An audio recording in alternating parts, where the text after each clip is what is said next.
Hey guys, it's Sarah here on TFL, and this is a base model Kia Stinger. It's not the GT. I'm so excited to drive a base model Stinger because I've heard amazing things about the Stinger GT, but I've always wondered, well, what about the underdog? What about the 4-cylinder rear-wheel drive version of it?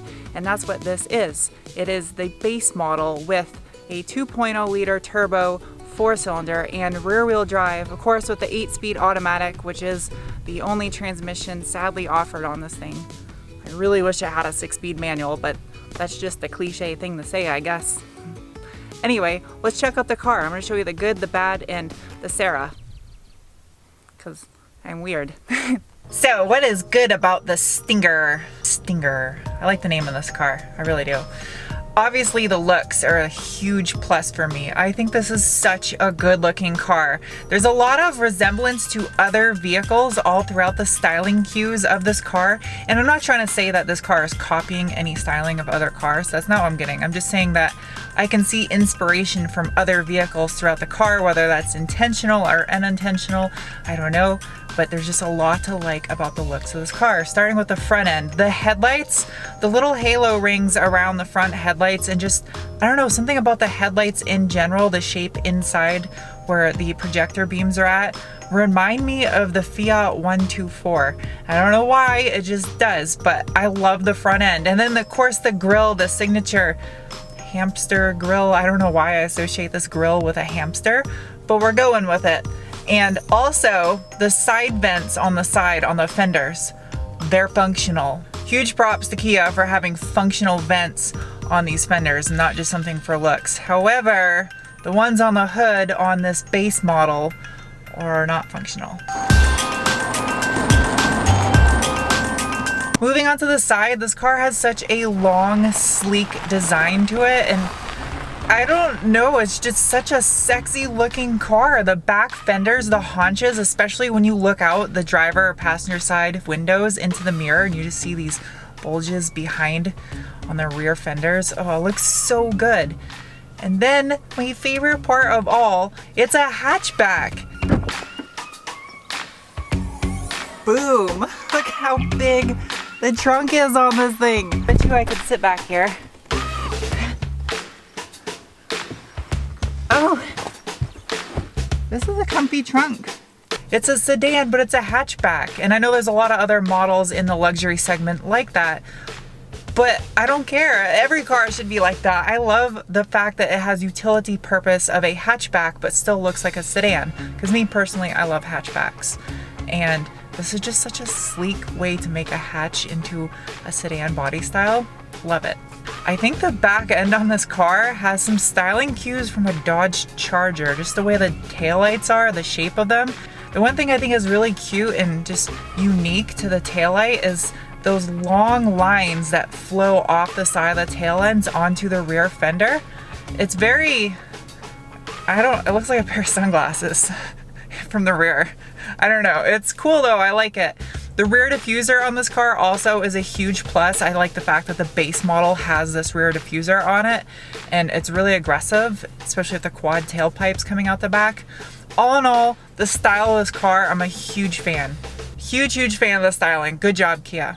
It wouldn't be a TFL review without me climbing in the back seat. So here it goes. All right, it's like watching a deer give birth, seeing me get into the back of cars. Ugh, so awkward. All right, tons of legroom. Win. Headroom, I think my head's stuck. Not a ton of headroom, my head's kind of wedged into the ceiling. But that's why it's a perk to being tall. It just means you get to drive the car and the short people have to sit in the back seat. For this being a base model, there is quite a bit of tech that comes in this car. It does have your Apple CarPlay, Android Auto, and heated seats. I don't know if heated seats are really tech. It's just making your butt warm. But nonetheless, it has heated seats, and it does have this little drive mode selector button in the center, which I'm a huge fan of. I've had it in the smart mode for most of the drive. You also have eco, comfort, sport, and custom. There's quite a few different drive modes, but I've noticed in smart, it's pretty much all you really need. It's eco when you need it, and power when you need it. I didn't really notice a huge difference between the modes though. I do like the way the radio is integrated into the silver trim in the dashboard. It's really sleek, and the little hazard triangle in the center, the button, it illuminates just the little red portion, which is really cute. I like that. It's a nice little touch. And then the 3 circular center vents, very clean and classy looking. It's just a really nice looking car on the inside, and this is pretty decent for being a base model. I like it.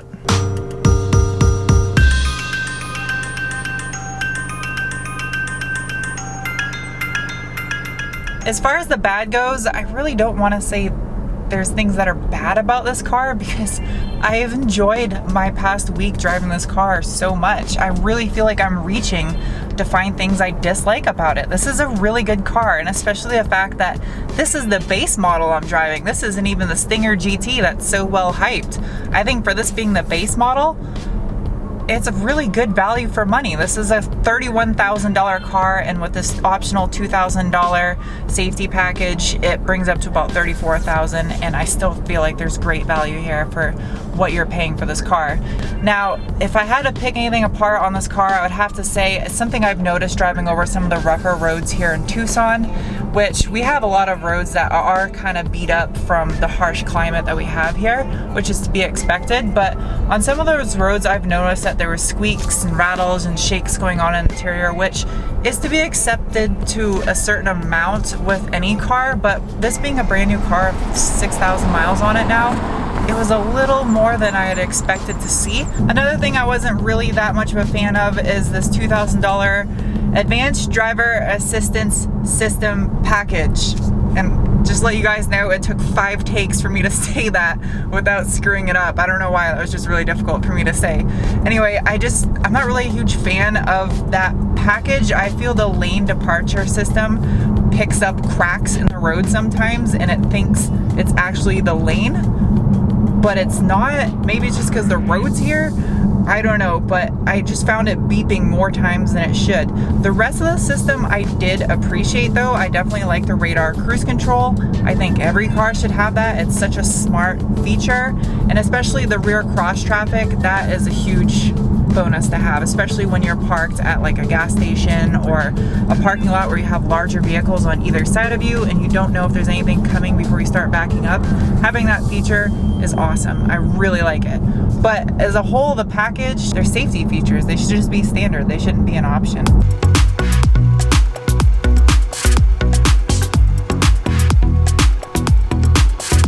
Now, I know the real question a lot of you are probably wondering is, does this base model 2.0T rear wheel drive Stinger have any sting to it?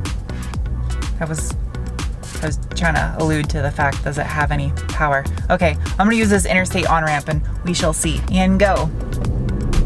It's got some turbo lag, that's for sure. It goes though, once it builds boost, it goes. Not bad. It's got a little bit of lag, which I was kind of surprised considering this thing has a twin scroll turbo. A little bit of lag, but it's not too bad. Once it builds boost, it goes and it pulls pretty decent. All right, and now it's time for the Sarah, the weird. It's the weird segment. I don't care, I'm weird, I'm proud of it. So this is a segment where I talk about things that I just stand out in my head about this car that are unique compared to other cars. They may be good, they may be bad, doesn't matter. Just things that stand out to me that I appreciate. And the first thing that I noticed when I went to put this car in reverse to back up was the backup alarm on this car. When it started making its booping sound, I thought, I know this sounds crazy and a lot of you aren't gonna get it, but it sounds like the beginning of a Lil Wayne song.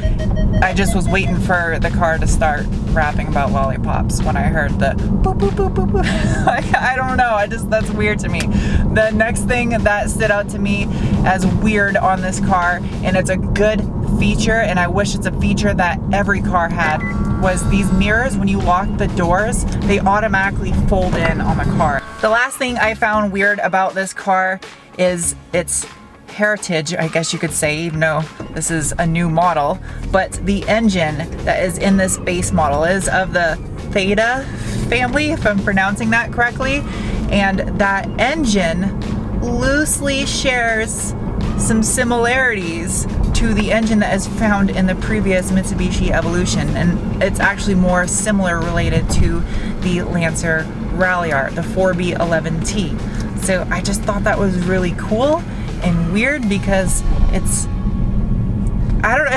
cool because I just wonder like what the tuner potential of this car could be. I just wish it had an option for a 6-speed manual, especially on this rear drive platform, because could you make a drift car out of this thing? And what kind of mods could you do to this engine? I don't know. It's exciting and it's weird. My final thoughts on this Stinger base model. What did I think about it? I liked it a lot. I really did. And I think if this base model is as good as it is, I can only imagine how good the GT is. I'm just gonna have to drive one of those here hopefully soon. Anyways, I hope you guys enjoyed this video, and I will see you next week with another. Bye. I could get stung reviewing a Stinger.